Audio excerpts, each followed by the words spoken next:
Hey gang, 2025 was one of the biggest years ever for Warhammer. A ton of sick games were announced like Total War 40k and Dawn of War 4, along with heaps of miniatures being released. As usual, the community voted in massive numbers to crown the best of the year. From Thunderwolves and Primarchs to Undead Dragons and Mechs, let's take a look at how it went down in 2025. The Games Workshop Miniature of the Year award is split into 3 categories: Warhammer 40k, including Kill Team, Warhammer Age of Sigmar, including Underworlds, and the best of the rest, covering the Old World, Horus Heresy, Necromunda, etc. Voting was open from the 1st of December for a few weeks to the public, and they showed up.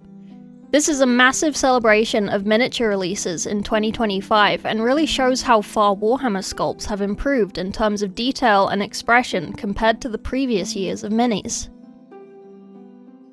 In first place is the Space Wolf Logan Grimnar, one of the longest serving chapter masters in Warhammer.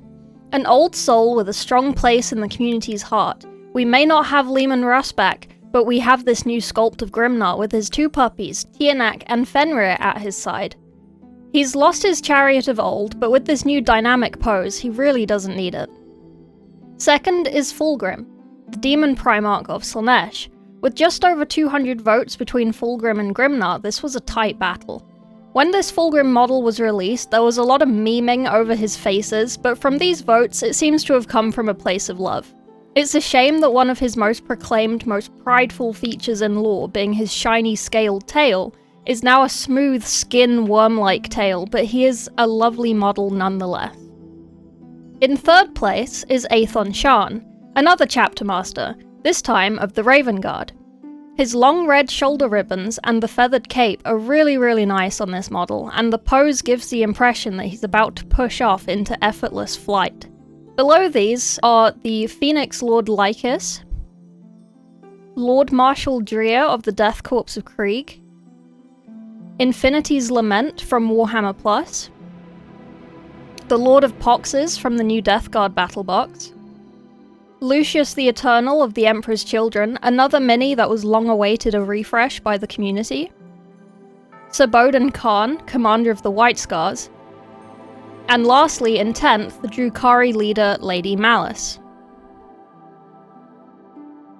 With little surprise, the winner for Age of Sigmar is Prince Vordry, the Lord of the Crimson Keep. The vampires did very well this year in the votes, and it's no surprise when this amazing design is here. Prince Vordry is perched up high as the crown in this composition on his tattered yet fearsome-looking Revenant Draconith. In second is Urkham the Dark Warden. This is the lovely simple model that has that classic Chaos Warrior aesthetic. He's very wide and mostly covered by his cape, but appears confident and almost relaxed in his posing. Third place might seem like a cheat. This is the Revenant Draconith, the mount of Prince Vordry, who came in first place. Again, a really nice standalone model with that slightly bent neck and gaping jaw. Below these 3 are the Hellsmith's giant Dominator engine with its green flames, the White King on his skeletal steed. 6th and 10th both went to essentially the same mini, just in different fonts. Uruk-Tar, the first Demon Smith, in 6th, and the Demon Smith on an Infernal Taurus in 10th. Next is this beautifully sculpted wolf-mounted Drogs the Sunchomper. Then we have the Vampire Lord on a Nightmare Steed, and the other Warhammer Plus mini called the Summons from Soulblight Gravelords. The winner of the rest is the Grand Cathayan Mao Ying, the Storm Dragon of the Old World. She is a huge centerpiece that is beautifully sculpted. When she was revealed at Adepticon in March, she was met with giant anticipation and celebration, so it's no wonder she won here. Second is the Saturnine Praetor. Some people loved the massive shoulders, and some hated them, but clearly they're more loved than hated overall. It's just such a lovely pose as well. This domineering tactical rock stance just exudes aura. In third place is the more recently released array of minis from Warhammer Quest Darkwater. This entry encapsulates the entire box of minis. The 7 heroes in this box are really very nice sculpts and convey everything they each need to show their individual characters. Then to round out the rest, the Saturnine Siege Dreadnought in the Chiron configuration. I'm jealous of everyone who got to paint the Saturnine box this year. As 30k models, they are more refined and polished than the 40k ones, as they're essentially new from Forge Worlds at this time. They have a lot less naked parts showing and more smooth armor panels, and I really love that for freehanding. Next is the Sky Lantern from Grand Cathay. Lovely surfaces for painted lantern style freehanding again. Followed by another Grand Cathay with the Shugengun Lord on the Great Spirit Longma. Such a pretty dragon, we're spoiled for dragons this year. And returning to Horus, we have the Saturnine Siege Dreadnought again, but in the Ophion configuration. And then the Thanatar Calyx Siege Automata from the Mechanicus.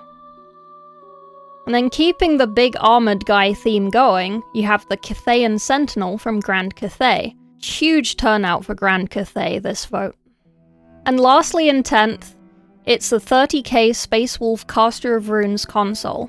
I'm biased towards all recent Space Wolf sculpts, so I'm glad this nudged its way in.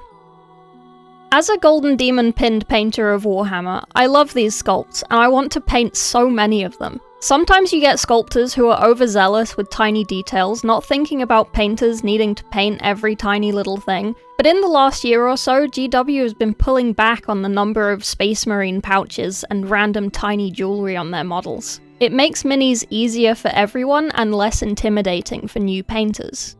What's interesting about the Miniature of the Year results isn't just who won, it's what kind of models are winning. Almost every top miniature this year shares the same traits. Big, character-driven, and designed to be centerpieces. Most of the winners are named characters the community have been waiting for to either be refreshed with new sculpts or to finally get a physical miniature. The community are more likely to pick a character they feel like they know, more than just a generic unit with bland lore. A lot of the minis this year also have very dynamic poses over the classic rank and file the majority of releases have, which makes them more interesting to look at and to tell their story. They don't even need to be painted to convey the movement and feelings, since the sculpts tell it so well. This tells us a lot about where Warhammer is right now. Games Workshop is still selling armies and Warhammer as a game, but now they're leaning more heavily each year into selling moments, aiming more at painters rather than players who will stockpile display-painted minis like anime figurines and Gundam. Single miniatures that are impressive by themselves, fun to paint, and easy to collect without ever playing the tabletop. Things like this are very important for universes so vast as Warhammer, as there is so much lore that can be interpreted on a per-character sculpt or base. Miniature of the Year is not about which miniature is best on the battlefield, it's about the emotional attachment it has to the people who see them. And that raises a bigger question for the hobby and the direction of Games Workshop and Warhammer. Do you want Warhammer to focus more, like they seem to be, on creating impressive centerpiece characters, or to back down a little and focus on the smaller guys to build full armies with as much character as the massive centerpieces? Let me know in the comments which miniature you voted for, why you did, and if you think any were robbed of their moment. If you liked this video, subscribe and check out some of my other stuff. Bye-bye!